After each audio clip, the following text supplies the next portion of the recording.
So, ayan guys. Medyo mainit pa siya. Tingnan natin yung palaman. Oh my goodness.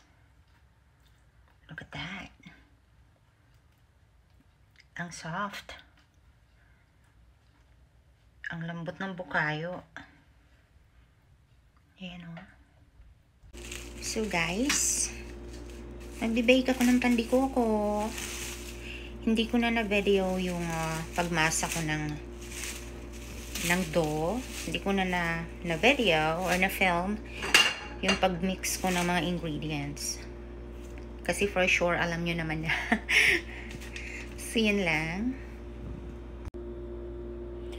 So, ngayon, pahira natin siya ng egg wash.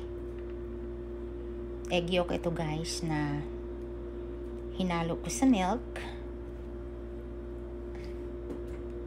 Kasi ilalagay na natin siya sa oven. Sinong mahilig dyan sa pandikoko?